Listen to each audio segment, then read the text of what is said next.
Ok, magnifique, magnifique, Valdez, magnifique. J'ai une question. Qu'est-ce qui a poussé Valdez à se lancer? Qu'est-ce qui a poussé Valdez à se lancer dans le monde de l'entrepreneuriat?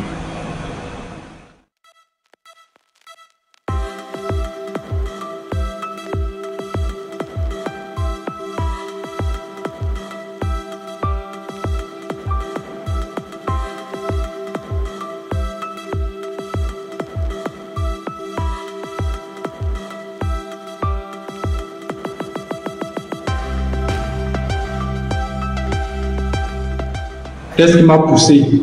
Parce que, comme le disait le président Ghanéen, les Africains seront respectés si le continent africain est prospère. Si on arrive en Afrique, on voit une population qui n'a pas faim, une population qui n'est pas là à tendre la main, une population qui est debout et qui est respectée. Ça, ce sont des frustrations que on vit ça au quotidien. Chaque fois qu'on parle de l'Afrique, on parle de la misère, on nous représente toujours comme les gens qui ont faim et tout ça, non? L'une des choses qui m'a poussé à l'entrepreneuriat, il faut qu'on cesse de voir l'Africain comme un misérable, comme un dernier de la classe. Il faut que lorsqu'un produit sort et qu'on parle que c'est un Africain qui est devant ce produit, que ce ne soit pas surpris, que ce soit naturel, que non, c'est un Africain qui a mis en place ce produit, qui a mis en place ce service. Qu'on regarde à la qualité, qu'on sache que non, ça, c'est un Africain qui l'a fait. Et qu'on ne soit plus surpris à dire non, ce sont les autres. Quand quelque chose est bien, le premier réflexe qu'on pense aux autres. Non, nous sommes venus sur terre accompagner les autres. Bon, l'une de mes motivations à me lancer dans l'entrepreneuriat, c'est de participer à l'émancipation de l'Afrique. Ça, c'est l'une des principales motivations, sinon l'Afrique soit debout. Avant, on parlait de l'Afrique, à l'époque des îles, on parlait que nous avons fait et on a construit des immeubles, on a construit des pyramides et tout. Ça, c'était avant. On parle tout de ça comme si nous, on n'a pas connu ça. Il faut que nous, on bâtisse pour nous. Il faut qu'on bâtisse cette pyramide au XXIe siècle. Pourquoi il faut qu'on parle de l'Afrique passée? Tout ce qu'on fait, on nous disait tout avant, c'était bon. Qu'est-ce qu'on fait maintenant? Bon, je veux faire partie des gladiateurs qui sont dans l'arène et qui luttent pour que l'Afrique soit prospère. Bon, ça c'est dingue. Et d'autre part, c'est aussi pour impacter mon environnement, impacter ma communauté. Puisque nous, on n'a pas de repères dans notre communauté. Lorsque quelqu'un a du succès, diamant, soit c'est un sportif, c'est un musicien, c'est quelqu'un du showbiz. Bon, souvent on n'a pas de grandes références de quelqu'un qui est allé là, mis sur pied certains business, certaines stratégies et aujourd'hui il s'est fait un nom. Nous, ce qu'on a comme référence, c'est du showbiz. Or, il faudrait qu'on identifie ces références dans d'autres secteurs d'activité. Ok. Vraiment, merci déjà, Valdex. Et ce que je veux dire, c'est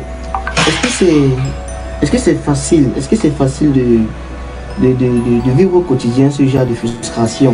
Parce que tu as dit, tu dis tant qu'un peuple a faim, il ne peut pas se revendiquer, il ne peut pas se proclamer, n'est-ce pas? Donc je me demande alors, est-ce que c'est facile de se lancer dans cette aventure?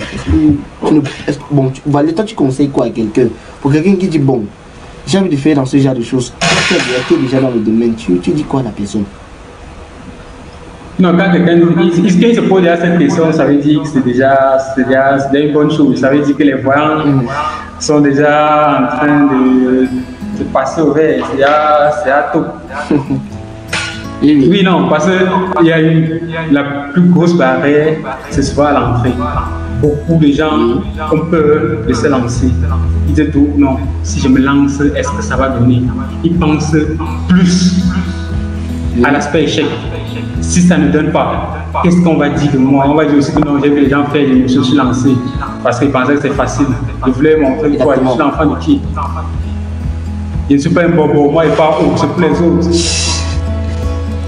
Non, il faut aussi que quelqu'un se pose la question. Plus il n'a rien à perdre. Sa situation actuelle, Où il est actuellement, je suppose qu'il n'aime pas sa situation. Il veut s'améliorer, au moins. Pourquoi ne pas se lancer? Si se lance, la pire des choses qui peut lui arriver, c'est d'apprendre. Ça, c'est la pire des choses qui peut lui arriver. Si son business ne marche pas, il aura appris forcément. Justement. Et il sera différent de comment est-ce qu'il était avant. Même si tu lances quelque chose, est-ce que ça ne marche pas? Tu sauras au moins que non. Le business là, c'est un business que pour réussir, il faut faire telle chose, il faut maîtriser tel aspect, tel aspect. Il sera différent de celui qui n'a rien lancé du tout. Il doit y avoir cette différence d'informations. Ce qui fait que plus tard, s'il veut se relancer dans le business, il aura déjà certains points où il faut qu'il fasse attention avant de se lancer. Et ça, c'est des plus-values. C'est ça l'avantage, c'est que dans le monde du business, on ne paie pas, du moins on n'échoue pas. Comme en classe, on veut nous faire comprendre que non, soit tu as passé, si tu as échoué. Non, la bonne chose dans la vie des entrepreneurs ou des hommes d'affaires, c'est qu'on n'échoue pas. Là-bas, il n'y a pas que j'ai échoué. C'est soit j'ai atteint l'objectif que je visais, soit j'ai appris des choses pendant ce parcours.